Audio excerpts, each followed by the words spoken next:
And I, Ariane, can't read and am online, Well, 10 minutes down the street. Yeah, you can be on Zoom. That's fine. okay. I thought Um, we were all meeting on Zoom, but whoops. no, I just assumed you were gonna be on Zoom based on your work schedule, but it's gonna be hybrid. So whenever you wanna be here, you can be.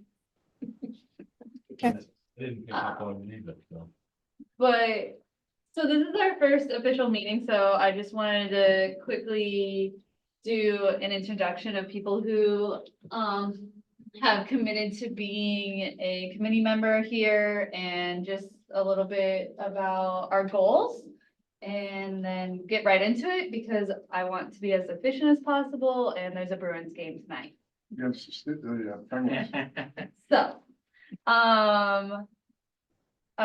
for anyone who's tuning in, this is the Open Space and Recreation Plan meeting, and essentially the last plan that was created was in 2017, and it needs to be updated every 5 years. So that is why we are starting this process. I'm going to introduce myself. I'm Hannah, and I am the Conservation Administrator for the town of Bellingham, and I'm here as a guide, a resource, and someone to make sure that we stay on track if we get on tangents. Yeah. Introduce yourself. Stephen Kohler on Conservation Commission. Sahashi Moto Selectman. Sean Harrington, Assistant DPW Director. You can, Nicole Rakowski, landowner. okay, yeah, great. And then Ariane. Ariane, I'm on the Conservation Commission. Great. And we all have like a little bit of backgrounds in different things. And like, for example, Sean's here because there's a lot of DPW stuff tonight. So some people might bounce in and out of meetings depending on when they're needed. So before we start, is there any questions about the intent of this? No? Cool. So tonight's goals is to look at our action summary, which everyone on the committee or kind of subcommittee has seen. You can also reference it in the 2017 plan, which is it's online on the Bellingham website if you're interested. But essentially there's this table that shows the summary of everything Bellingham supposedly in 2017 said would be great to do as a goal for a 5-year plan.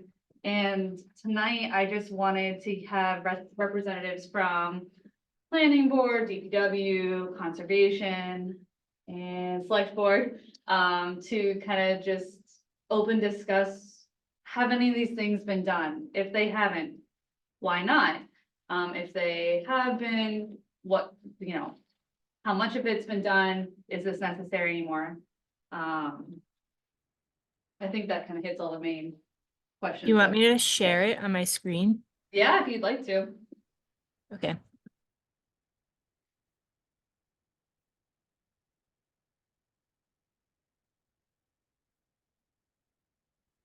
Pam, does Ariane Yep. have access? I just gave her those permissions. She's all set to go. Great. I'm still getting a notice that says it's disabled.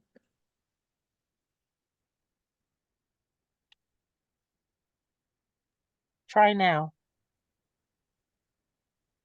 That worked. Great. Okay, so on this table, they have the recommendation, supposedly the lead agency of the recommendation, and then also other agencies with it. So we're starting off with one that I feel like I personally can't answer, and I might need to talk to people who worked here before me. But if anyone else here knows anything about acquiring and protecting Peters River's aquifer, I would love to hear your thoughts, because I have no information on it. I don't have any info, but Dennis maybe might have some info. Dennis, You're on mute. Dennis, say you're muted. Sorry, I don't know if that was something, an initiative that the Conservation Commission had put forward at the time. I don't recall, the purchase, flexible zoning, transfer of development rights, et cetera.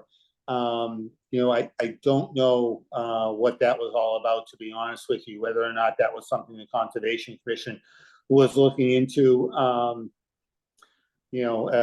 Peters River is obviously down in South Bellingham. And we do have several well sites down there, our treatment plants down there, so. But I don't know what the intent was, to be honest. Okay. Dennis, do you know who might have more information, which department Hannah should go to? Yeah, I'm thinking, it's tough to say Conservation Commission because, that's, That's who we are. I think what might be helpful, Sean, if you could reach out to Don DiMartino, our former director, may have some information on that. He may have contributed something to that. We were talking about, protection of the aquifer there. Do you know if Ron Picard was on the open space, committee? Are the names of the members on that plan here? I have the paper copy, so I can look through. Okay. There's I'm a just- list. Was there a committee? I'm not even sure if there was a committee. Okay, yeah, so it might have just been, so I really don't have any more information on that. I know Ron Picard is the former selectman who was very, he was very much interested in doing whatever we could to protect that aquifer. That was a big concern of his for years when he sat on the board. But I don't know that it was anything that was put forward by John and the DPW. Okay. It's a drinking water aquifer, isn't it? Yes, Sean, we have several wells down there, right? We do, Yeah. yes. So I'd say it's probably one of our like charges as a conservation commission, from my perspective, to protect drinking water. And that's probably why it's on here. Yeah, I just don't, when they talk about purchasing land or flexible zoning transfer development rights down there, I don't know what properties they might have been referring to. Right. Yeah. Who owns the property now? Who controls it? Well, Peters River, spans, a large swath of land, so that's what I mean. I don't know if there was a particular parcel they were targeting or not. We obviously own the properties where we have well sites, and we have the 400-foot, that's what it is, right, Sean? 400-foot radius around our wells. 100, yeah, there's a couple different zones, but Peters River runs near Silver Lake and Okay. under, right, that's the location we're talking about, under Cross Street. Okay, yeah, that sounds right. What's the wells, numbers of those? Well, two, Well, yeah, two. 1 and 2, yes, Okay, they're right near there. But it would also include Peters River runs right down Rentham Road. So it Yep. would include the wells that we have on Rentham Road as The well. wells behind the treatment plant, our Rentham Road treatment plant Okay. is there. Yeah. I'm just not sure how far exactly. I'm familiar with Peters River near Silver Lake. I just wasn't sure where exactly it runs through. Yeah, it runs right down, right down Rentham Road. And Okay, yep. probably Don might have that info. I'm just even like. It's on page 45 of the old plan, there's a map on it. Oh, okay, here you go. Nicola just found it, page 45 on the. It shows it running all the way down Lake Street, it looks like. Well, parallel to Yep. Lake Street.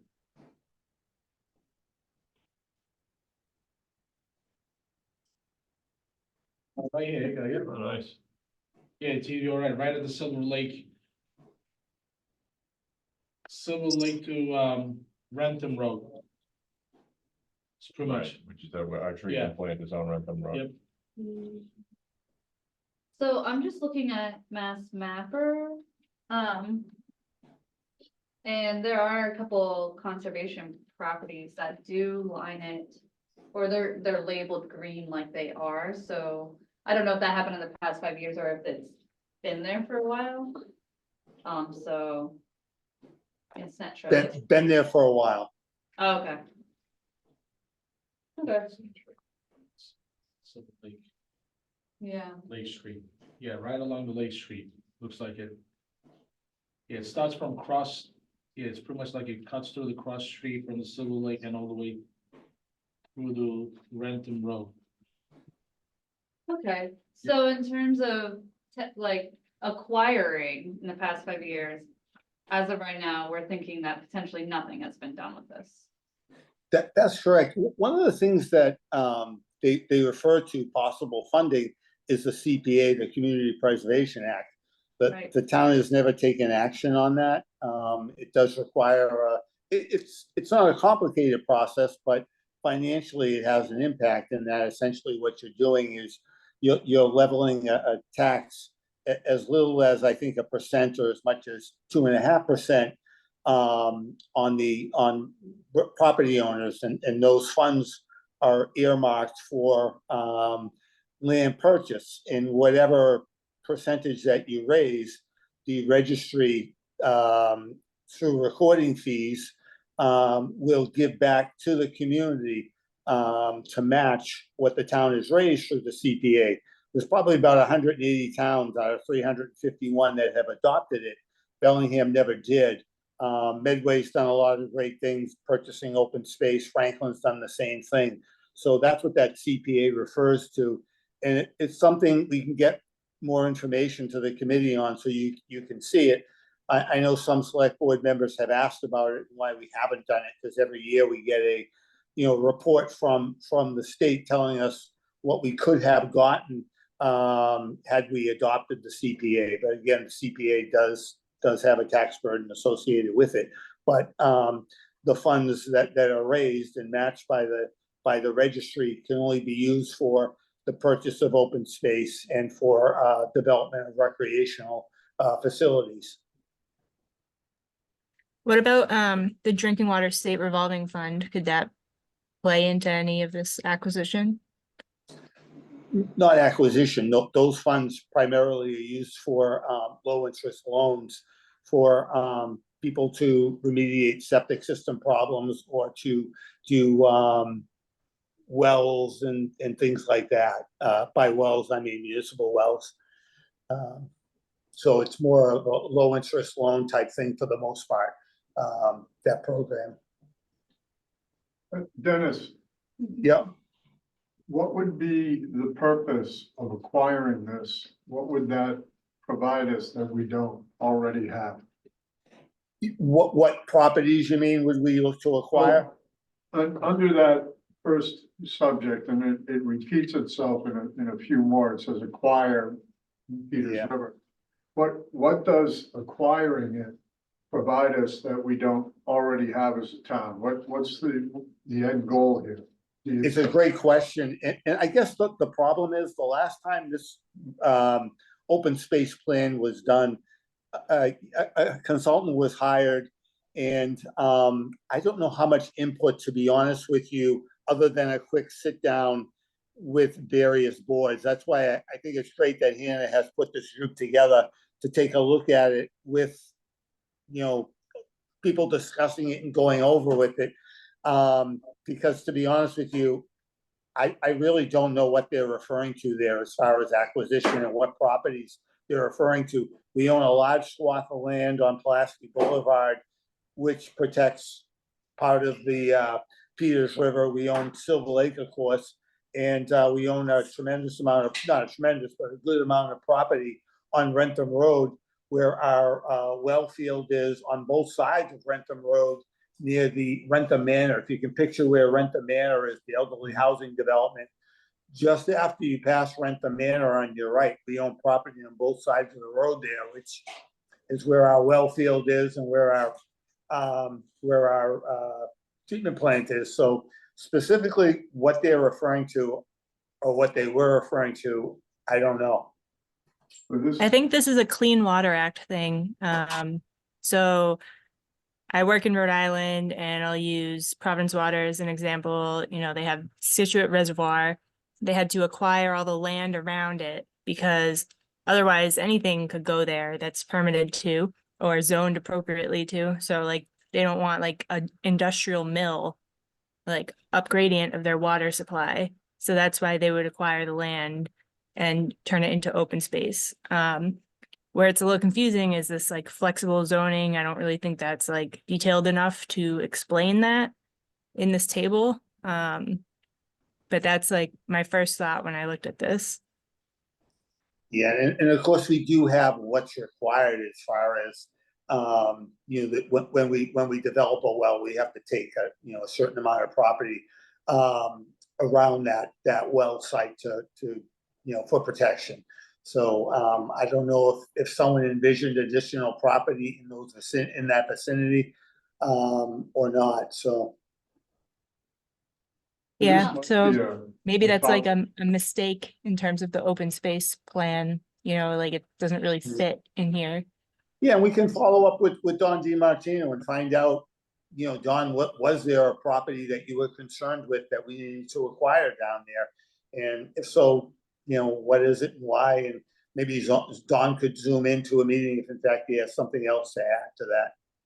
But Ariana, I was thinking the same thing, that as we go through this may be one of the topics that just gets removed.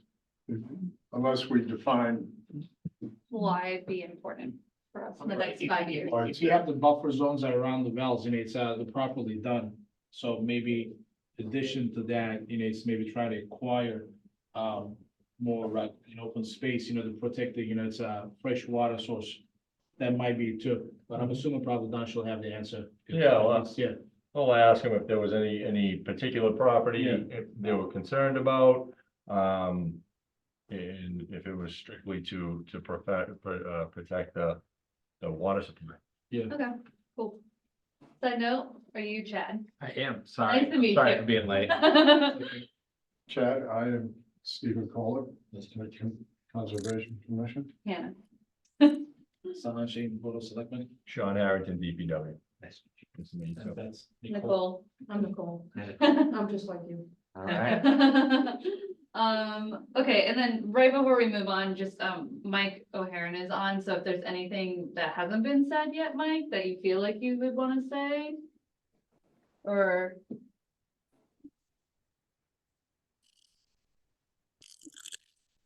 Maybe, You might be muted, Mike, if you're there. He's not muted. Mike? Maybe he's having technical difficulties. okay, I have a question. yeah, I'm looking at a conservation map of that, Peters River there.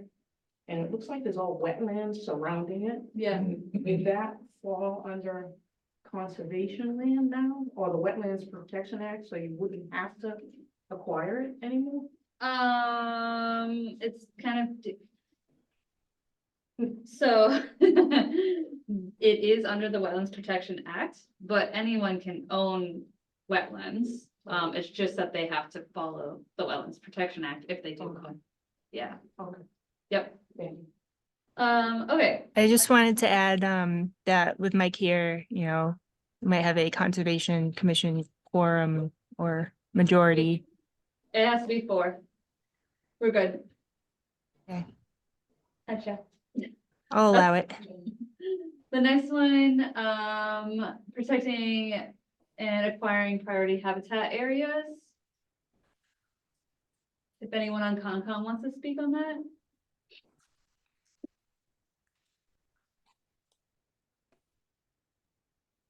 I guess that would be because priority habitat is important for certain rare wildlife.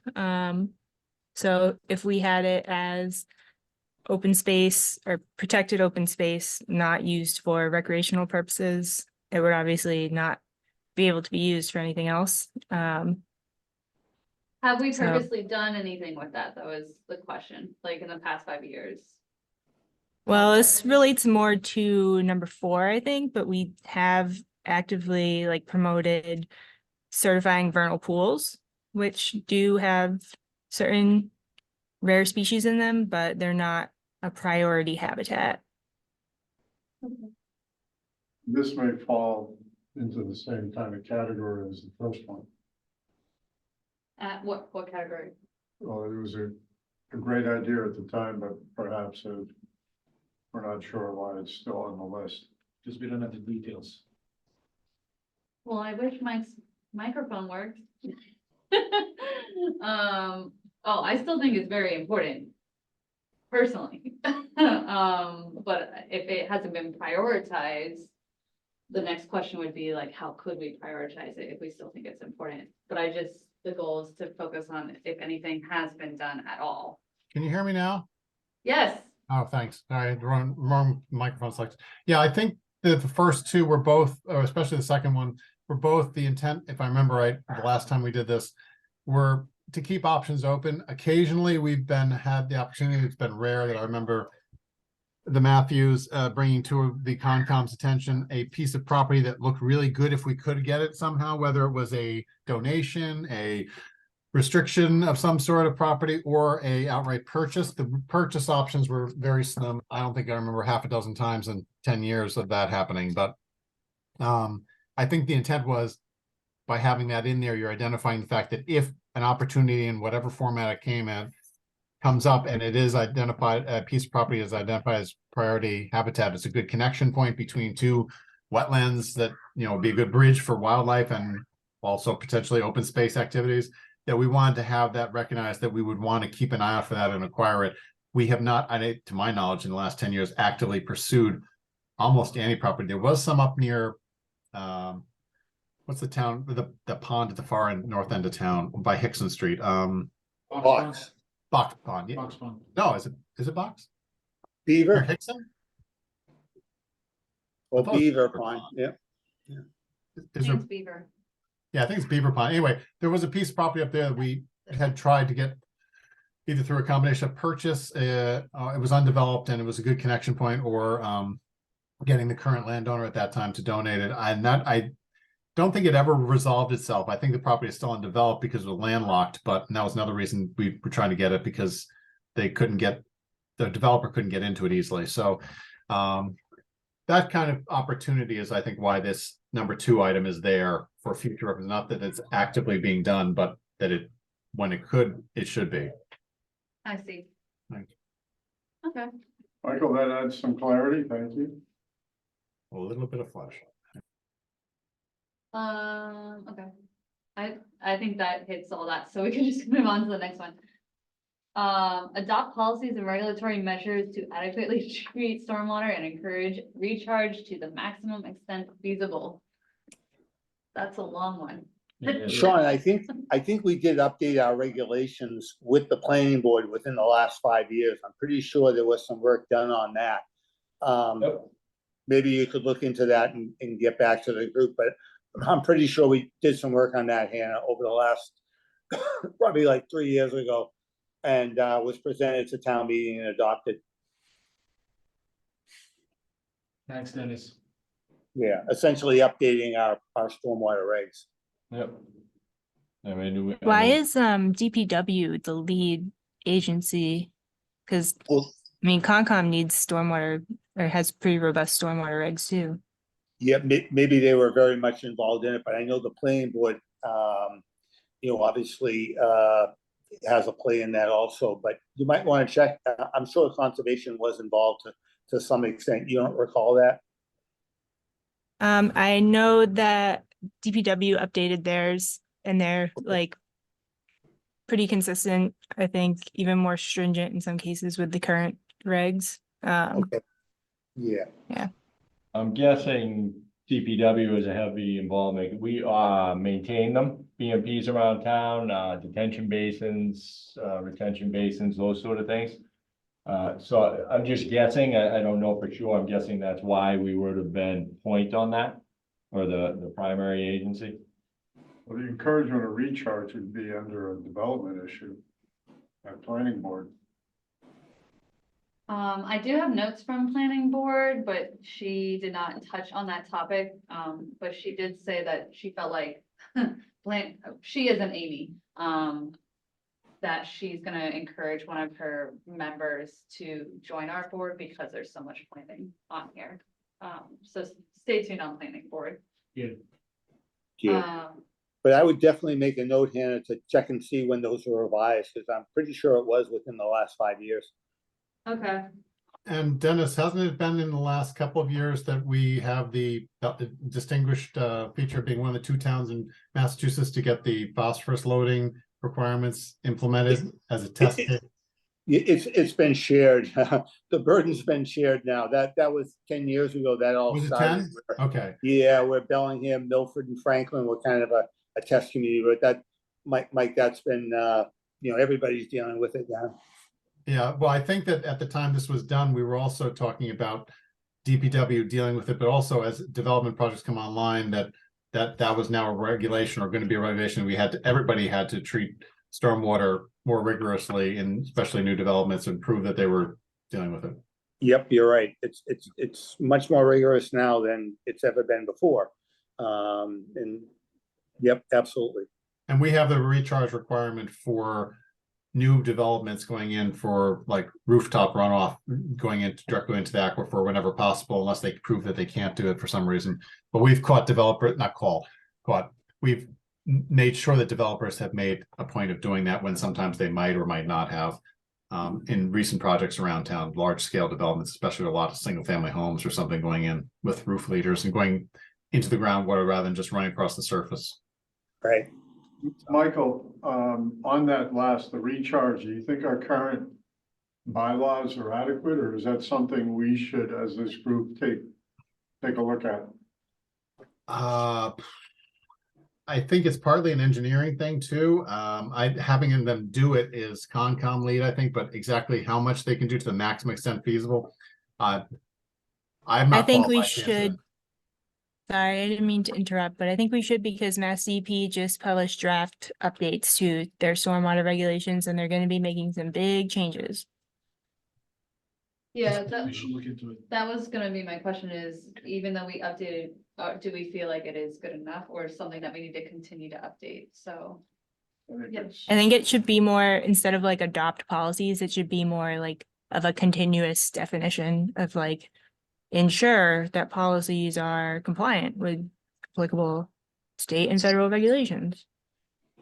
Yeah, I'd also suggest as a resource to decide whether these are adequate or not. Maybe we get our circuit rider from the MACC to give us some guidance on that, resources or people to look at, or somebody sort of like the consultant we had to review this policy in the past, somebody who could look at the details of our bylaw regulation for recharge, let's say for a groundwater recharge, and say, yeah, you could tweak that, but the areas around you are doing this instead, and you might want to consider that, and just bring some options, because that's a lot of digging to come up with the answers to those kind of questions that might be already out there done by others, if we can tap into a resource to refer to at least.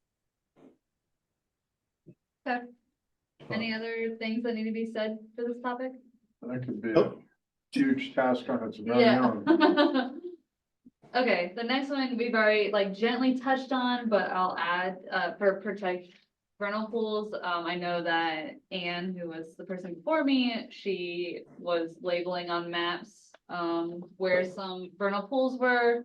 I'm going to dig into that and see if any of them are certified or if any of them have gone through the process besides us being like, we think there's a vernal pool here.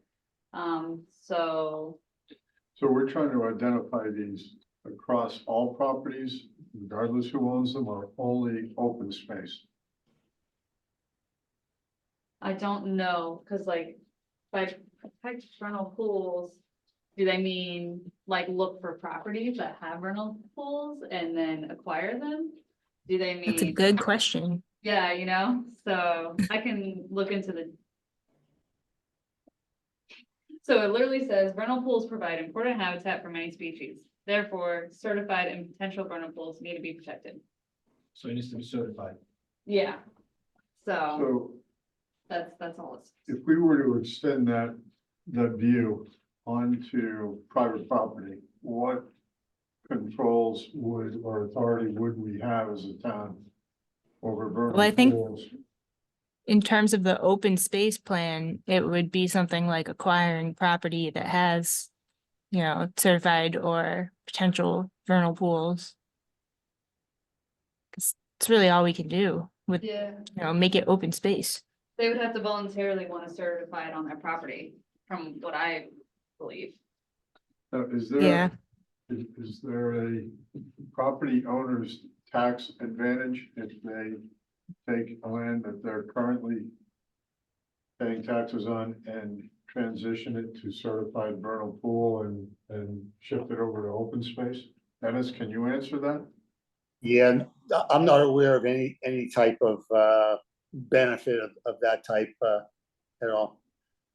Is that I something? think it's a that- good idea, but I don't think it's like relevant to like the open space plan. Well, I mean, it is if it encourages more Right. parcels to be, protected. Without us owning it. If We there's had a a- tax Could be. incentive, We had a applicant come to us a while back who wanted to develop some property they owned. I believe they owned it, or they were doing it on behalf of their representative, they were representing somebody who owned it. And it had some potential vernal pools on it, and I know this was one of the last things that Cliff and Ann dealt with before they left. And the decision was made that if they would let us certify them and they were proven not to be vernal pools, then they can go ahead and develop in that area. But if they were found to be vernal pools when we sort of had it inspected and verified by wetland scientists and so forth, then they would be restricted. And I believe, I'm trying to remember, this was near the south end of town somewhere, I think, but I can't remember the property. I think that it was the property owner / developer's point of view. They didn't really want us to go back in there, but they also understood that if it was a vernal pool, that they weren't supposed to be doing anything. Could we regulate that if we identify it as a vernal pool without having it certified? I don't think so, but if they, as somebody else said, agree to let us inspect it, and if it's certified, then they have to let us protect it. I think then they're obligated to protect it and not develop in that area, because I think that's a state regulation that it may, I don't know, a lawyer might have to get involved to tell us whether that overrides personal property owners' rights if it's identified as sort of a protected area Okay. by the state. But it has happened in town where that question has come up on private property. Any other thoughts on vernal pools? Are you ready to lead the next 5?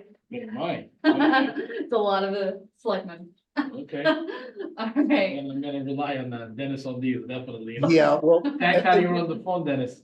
Yeah, at one point in time, there was interest and we did pursue it with the transfer of development rights. Essentially, we were talking to property owners that own property on Maple Street to see if we could create greater density on other parcels, like the one behind Home Depot, where they would be able to develop at a much greater density there in exchange for not developing on property along Maple Street. It was a conversation that we had to try and take some of the development away from more sensitive areas. Not to say there aren't sensitive areas behind the Home Depot property as well. I know that there are, but that's what transfer development rights is all about. You allow somebody to develop at a much greater density somewhere else in exchange for them they're giving up their ability to develop on another parcel, but it didn't gain any traction. That's what that was all about. I will say that the last one, the ensure adequate access to the Charles River and SNET, there was some work done on that, and working with the Division of Conservation and Recreation, we were able to get a lot of work done on the SNET Trail water main project that went in between Lake Street and Center Street. We put a water main there, and in exchange for that, the DCR built the SNET Trail between Lake Street and Center Street, and that really gave the momentum to get the section between along Fox Run Road and Center Street all the way to just behind South Elementary. So we did some good work on that to get that done, and that was all in the planning process back when this plan was put together. And that's one success anyway that we can point to. It looks like he answered all the questions we had. Hit him off. Thank you, Wait, Dennis. did he bring up Beaver Pond? That was the bottom one. Yeah, the Beaver Did he- Pond, I think the Mike was mentioning that earlier. Okay. That It's, That is- is that the Yeah, same that- topic, the Mike was talking about a minute ago? That is right, Michael did speak about it. That is a property that's still in play. They were Yeah. looking to get a lot more for it than what we were willing to pay for it. It would be a great recreational piece. It does have limited access out to Hartford Avenue or out to the development, I think that's off of Hickson Street. So it would have some great public use. Beaver Pond is a very nice piece of property. There are some people that actually have very small parcels there and they just have little campsites there. It's a nice property. The owners wanted a lot more than we thought it was worth at the time. But there still could be some traction if the committee wanted to take a look at that and initiate conversations with that property owner, because there's little that they can do, but it is a rather large, I forget how big it is, Michael might know, but it is a rather large tract of land and it's a beautiful location. Mike, do you know how big is this, parcel you're talking about? I don't remember the exact dimensions now. I think that it might, no, it's not on that list of properties that we have for open space because it was never transferred over. I'd have to find the old minutes where we discussed it during meetings and so forth, which I'd have to figure out which year it was. But yeah, it was decent size, as Dennis said. And I think it also was close to some other open space or undeveloped areas. So it was not just that one piece, but it connected to others and it was right near the pond and yeah, good area. Exactly. Was it the one on Route 140 or is it directly off of Route 140? No, it's behind Beaver Pond, which is very north Bellingham. It butts Milford, but I can look at a GIS map. We can certainly get that parcel to the committee, but it's right along Beaver Pond, and as I say, it runs up to Milford. The concern was that there's industrial land contiguous to it in Milford, and the concern was that Milford property owners would try and acquire it and do something up there, but that never materialized, fortunately. Okay. Thank you. One of the things that also planning board mentioned in relation to the chapter 61, 61A and 61B lands is that there's currently something going on with Maplegate. The solar project is on one of those, so if this is still a priority, then the Board of Selectmen would have to act on that, is what she said. So. Okay. Yeah, it's a parcel right where the entrance to Maplegate is, right? Yeah. Yep. That's, Yeah, I think what happens is that at some point in time, we'll formally be notified of that sale, and then the town will have 90 days to make a determination as to whether or not it's something they want to acquire. If in fact it's chapter land. yeah, I was asking some questions regarding to that today to Amy. So she gave me actually quite a bit of info, just probably we should gather a little bit more information and then then we can talk about that maybe Yeah, sooner or rather. okay. Next page. Okay, so linking existing open space and recreation land, still a lot of selectmen. Yeah. So do we have any? Have we done any of these linkings? Dennis, just correct me if I'm wrong, it's, so maybe the first one, that's something probably we can work on, but the second one is the trails on bike paths. Is that something, it's, might be tied into some of that projects we coming in? Yeah, there was some work done on this. It's the linkage that the planning board was able to get done from shores of Silver Lake right up to Yep. the high school, which links down to Silver Lake. So there is a trail as part of the approval for that 40B project. Actually, the 40B project, they were able to get some linkage there. So you can actually go from Silver Lake public roads right up to a trail that leads from, I'm not sure of the street. I don't know, Sean, if you know off the top of your head, but there's a trail that comes out to that new development. I don't know if I'm thinking it might be Lover's Lane that comes out to that street and goes right up to the high school. Oh, yep, Yeah, I think you might. that is, yeah, it is Lover's Lane. Yep, Okay. Yeah, that's right. You've been out there, Hannah. Yep. Yeah. Yeah, so that was something that was done on that. The other, of course, is the SNET work that's been done over there is pretty substantial, obviously. So there's been some good work there, and again, Don DiMartino and the DPW did a lot of great work working with the state in order to get, our water main project. We saved time and money getting the water main down their property, which was the undeveloped SNET trail. And in exchange for that, the SNET allowed us basically to develop it.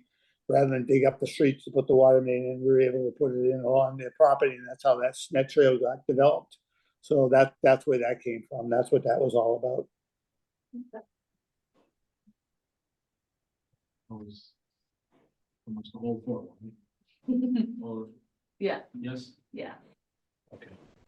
Is that, improve, park and recreation sites and facilities? We got some work, obviously, it's been happening in Silver Lake, it's, and obviously with the, Silver Lake treatment, and then, as well as, the park space. So we got a lot of stuff going on. That's probably, you might have a little bit more update on that.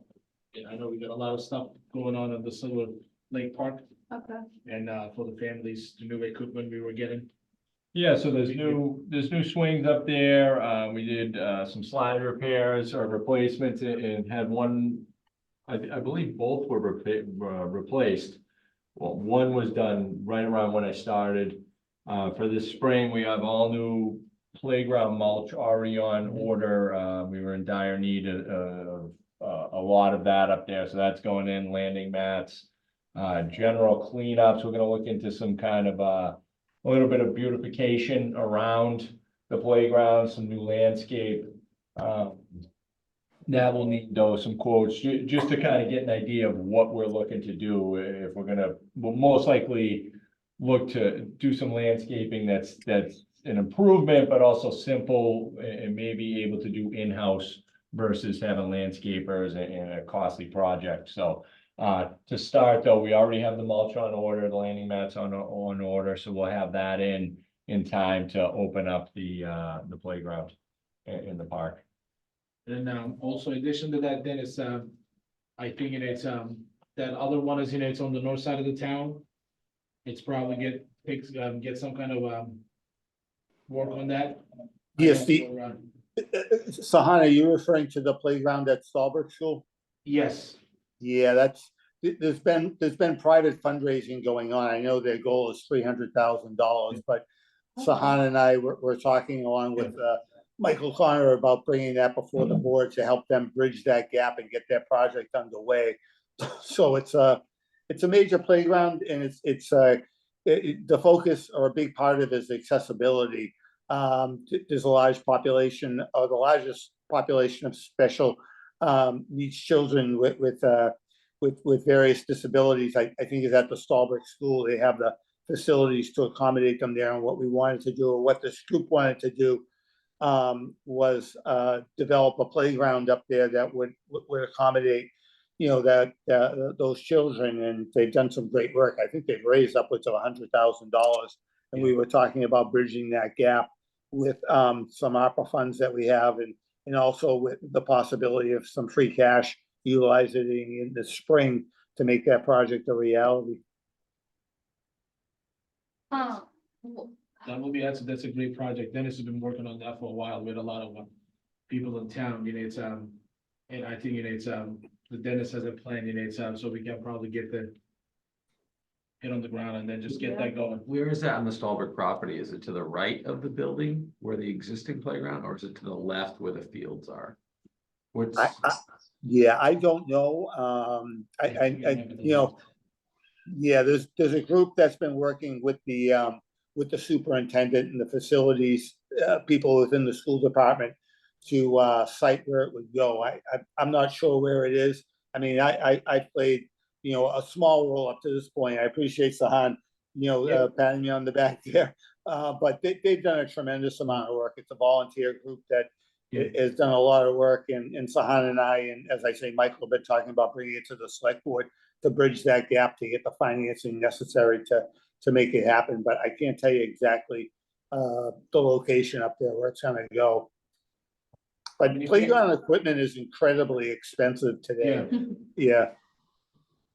Oh, if you have to, we can reach out to, our, state rep, Mike Sordo, he took kind of lead on that too, am I right? To get some. yeah, he did, yeah. So we can reach out to him, it's, say, I think that one of the teachers, it's, at the Stallbrook with, Peter and then Mike, they took the initiative, it's, they did an unbelievable job, it's, hopefully we can push it forward with the. Yep. Dennis. Yeah. Yeah. One other item that we were successful with, and Sahan, I know you're aware of this, is Yeah, we received a $400,000 grant as part of our community development block grant application. It includes housing rehabilitation opportunities for low and moderate income homeowners, but we also had a $400,000 allotment as part of that to develop a trail or similar to what the rail trail is, same construction methodology around the Blackstone Street fields up behind the high school field. So it'll be a very nice walking trail in excess of a quarter of a mile. That project is under design and going to be going out to bid, and Don's pretty much got the plans ready to go out to bid. So that's going to be happening this summer, and that's going to be, something that I think people are really going to appreciate. We have a lot of people that utilize the track at the high school, but this is, a bigger area in a different type of service, similar to what you have on the rail trail. So that's happening, and this open space plan was used in part to advocate for those funds to demonstrate the need that we have, or the desire that the town has for trails and recreational opportunities. So, that's going to be happening. and also that's gonna give, handicap accessibility around the field store, am I right, Dennis? That's what it's Absolutely. That was a big part of it as well. Yeah. Handicap accessibility around the Yep. entire perimeter of those fields. So anybody in a wheelchair would be able to observe the games regardless of which field they're in. Anybody that's been up there knows it's a little rough. You have the ball fields, which are nice, but the area around it is a little rough as far as anybody with any disabilities. But that'll be addressed as well. Okay, Yeah. we didn't acquire Box Pump Dam, right? I We- am not sure. Yeah, we did not. We did Okay. have it evaluated at one time here, and there were some concerns with the liability that we have. It's a major dam. It's not a Silver Lake Dam or a Jenks Reservoir Dam. It's a very large dam that has some serious deficiencies, and the owner of it was willing to give us a parcel of land that will allow us to access Box Pond along with the dam. But the concern was the liability and exposure that came with it, taking that dam.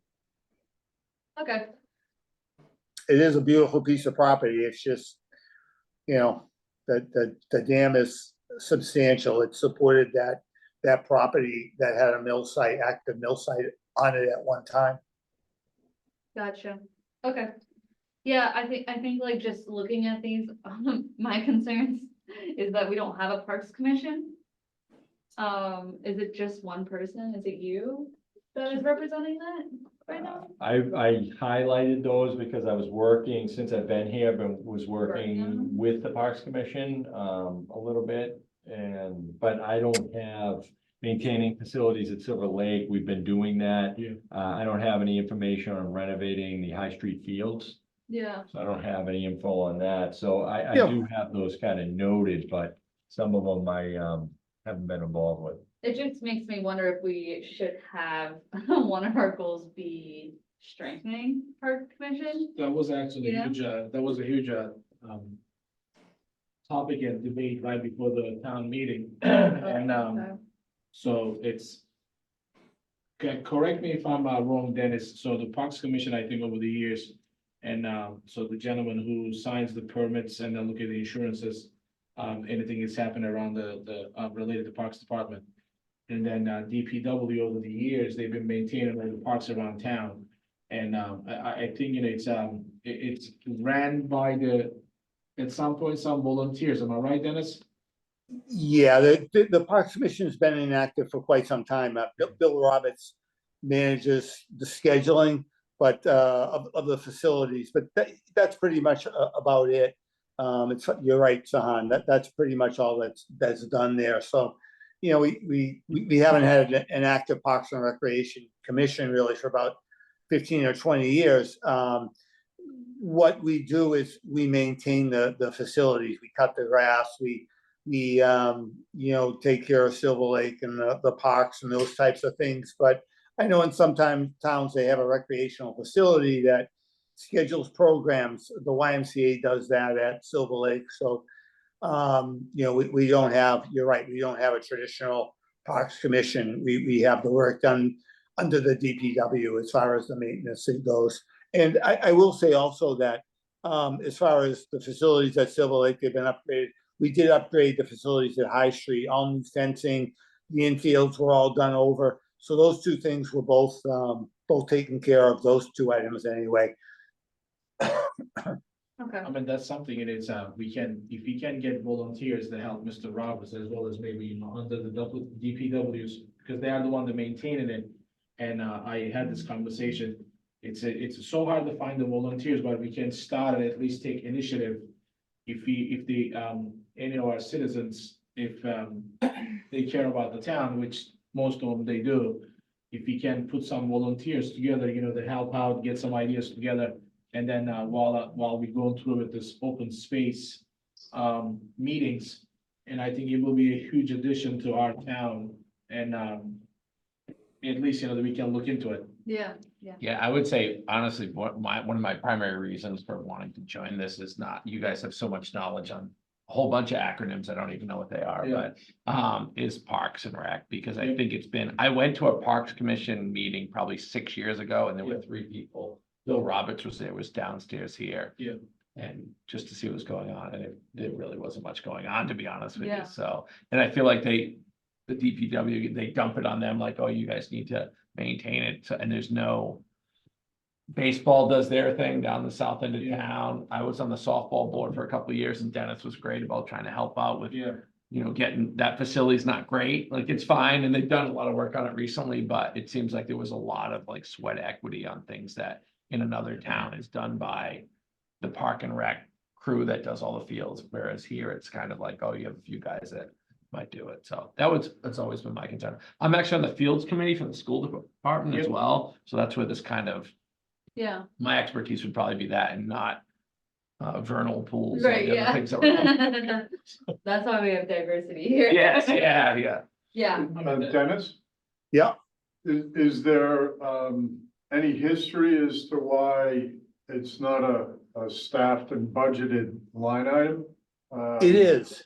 It is staffed and budgeted. We have a large crew of individual seasonal employees that, you know, traditionally they're under the Parks Commission, but really the commission didn't supervise them. We have an employee in the DPW that supervises these individuals because Okay. the Parks Commission, once upon a time, the Parks Commission actually did, you know, supervise these individuals, but to have, you know, a part-time appointed board responsible for overseeing, you know, 20 seasonal employees to make sure, you know, all the parks are cut, and we you know, it's not 20 now, it's probably less than that. They also maintain all of the detention basins in town. They have to go in and cut those during the summertime. So it is a you know, staffed and funded operation.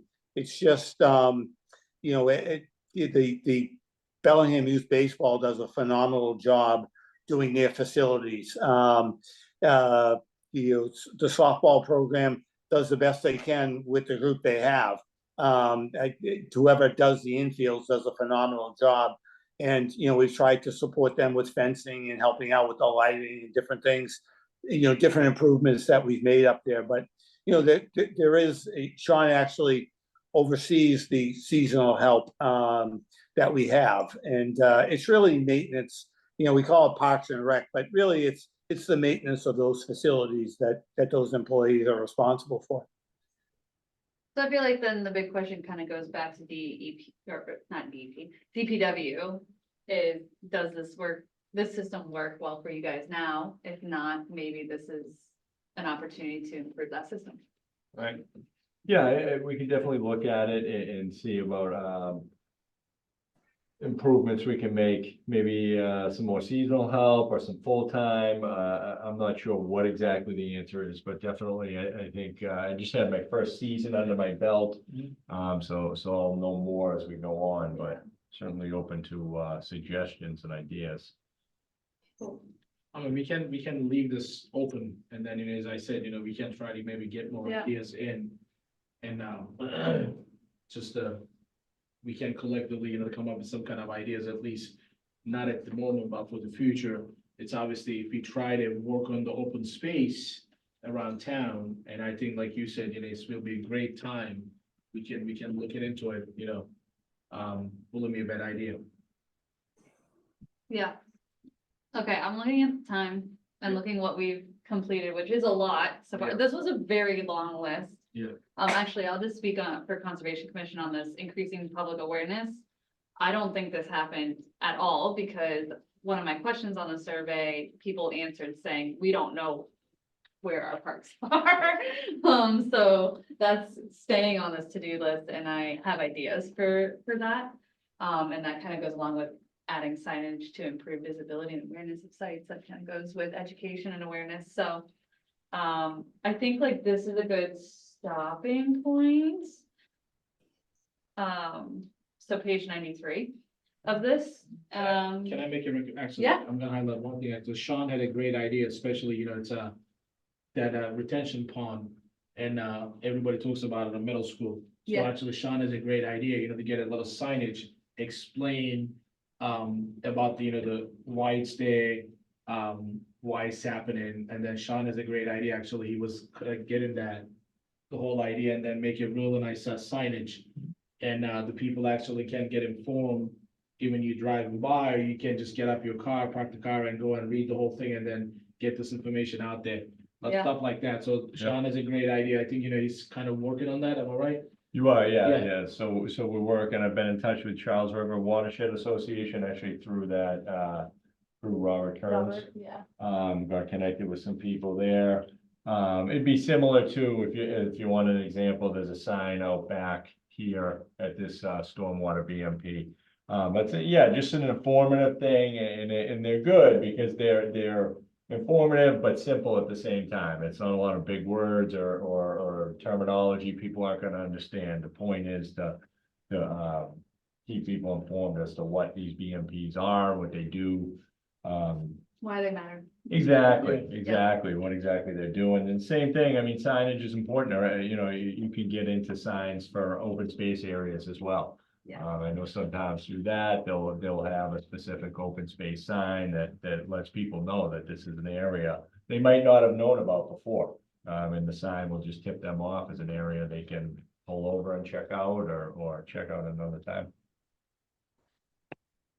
That's great. And just one other thing. Yeah, just one other thing, if I could, you and I have a Zoom meeting next week. I know maybe at the end of that, we can kind of backtrack on some of these open items and nail them down so that the next meeting, we can report back on some of these open items. Yeah, I was just gonna suggest anyone who's already on a board or department for the things that we haven't hit yet, if you could get definitive, if you don't know the answer, find some answers so they can be briefly discussed. Yep. Right. Next month.